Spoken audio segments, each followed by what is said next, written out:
Hey there everybody, Gideon's Tactical here, doing the in-depth review of the Kershaw Zing Tanto.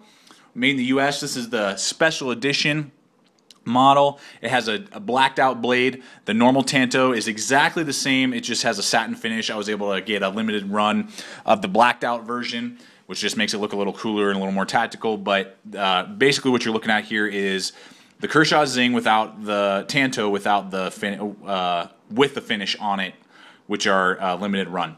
So let's give you some specs and then we'll jump right into it here. You got an overall length of 7 inches. You got an overall weight of 3.1 ounces, which is awesome. You have a 3-inch blade, Tanto, like I said, almost like a drop Tanto, kind of. Very precise. I'm gonna say a full flat grind. It's kind of like I don't know. It's either like a really different hollow, because I don't see any like in recurve bevel in the knife blade itself, the edge. So I'm going to say it's full flat grind. I'm not 100% on that, and I can't find any information on the website. Either way, it's going to be really easy for you to resharpen. The angle is very easy here to redo and resharpen when that time comes.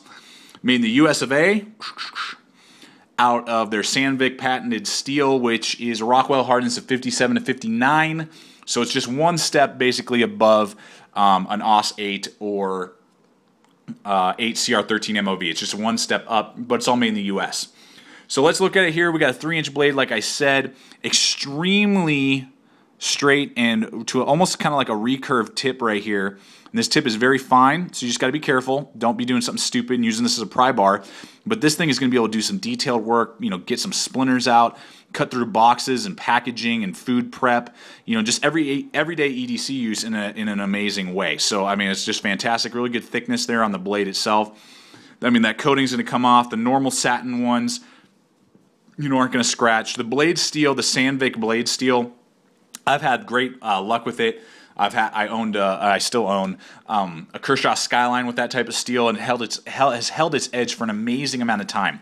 And I put my knives through it, and it's held its edge for almost a year before I had to resharpen it. So very good steel. I love it. And I hear that it is a little bit prone to rust, so you just got to be careful of it and don't do anything stupid. Oil it up, and if you're in humid environments, just take care of it. But that's the blade itself. Great Tanto, great EDC size for the blade. The actuation for the blade is either a really well-designed finger flipper with got a little bit of jimping on it right here, but sticks out plenty far so you can get some really good leverage on it. Some of them are really small and it's hard to get leverage, but really good leverage so you can just flip it out there, and it almost catches without even flipping a wrist. If I try a little bit harder, I'm sure I can get it. There we go. And if you flick your wrist, boom, it's going to whip right out. This is not their speed safe. This is just manual. It also has the blur type of thumb studs, which are amazing. Kershaw needs to put these on all their at least higher end pocket knives. Their US made pocket knives. Kershaw, if you're hearing me, these knives, these pocket finger flippers, these thumb studs are amazing. Just fits perfectly. Got really nice jimping on there. Fits perfectly on your thumb, and then whoosh, flips right out. So that's an awesome job. The actuation's great. Got brass phosphorus bushings in there. Got a torque screw to loosen or tighten it, but no blade play, which brings us to the lockup. No blade play, left, right, up, down. It's got a really nice thick liner lock. Thank you. I hate thin liner locks. Good thick liner lock. Purchases the whole back of the blade there. It's not like half hanging off or something. Really good. You can move it right out of the way and close it. So great liner lock system. The handle itself is awesome. It feels like G10, but according to the website, it's glass reinforced nylon. But you can see there the texturing on it is very well textured, not too aggressive to where it's tearing up your pockets, but definitely got some really good texturing. Perfect, in my opinion. Kershaw got it right. Thank you, Kershaw, with this texturing. Great texturing on this handle. I love it. You got a little bit of a thumb ramp with a little bit of jimping. Better than nothing. A lot of these blades just have flat. This is good. When you're holding it like this, you definitely got a little bit of lockup, and you can definitely get better leverage than a knife that doesn't have any. Would have liked to see some more jimping, maybe some on the blade up here, but when you're locked in, you got this kind of the finger flipper acts as a guard, you got your finger choil, just fits really nice in your hand. I wear large size gloves, fits well in my hand without my pinky falling off, but it's not large. It's pretty thin, not long when it's closed. I believe it's 4 inches closed in your pocket, and it's just a slender profile, so it's not going to be bulging out your pocket. So that's really nice. You got your glass reinforced nylon backing here. So you got a little bit that you can blow out, but some of it you can't. So a great handle and great lockup. This is not a tactical blade. It's just too small. The lockup is definitely there, and it's just too short. 3 inches is just too small for a tactical blade. This is purely EDC use, in my opinion. So that's that. You can take it all apart. It's got nice little screws here, and you can clean it all out if you want. On the back, we're going to the pocket clip. We definitely have a Willy Wonka type of pocket clip here. Kershaw likes to do this with a lot of their knives. And what I mean by that, it just looks really goofy.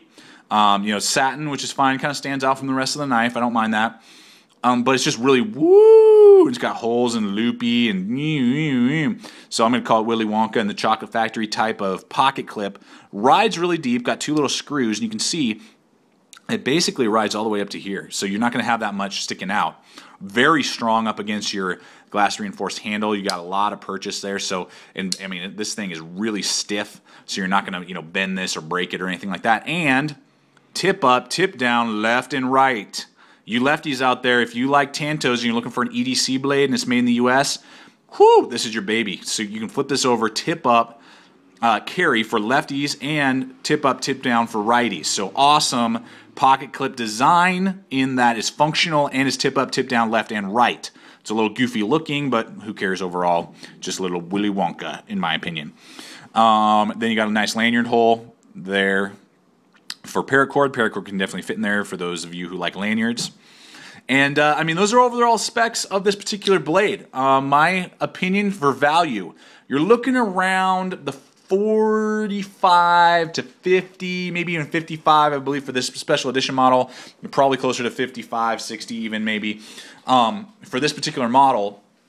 But for the normal satin, just everyday model, you're looking around the $40 to $45 mark, I believe.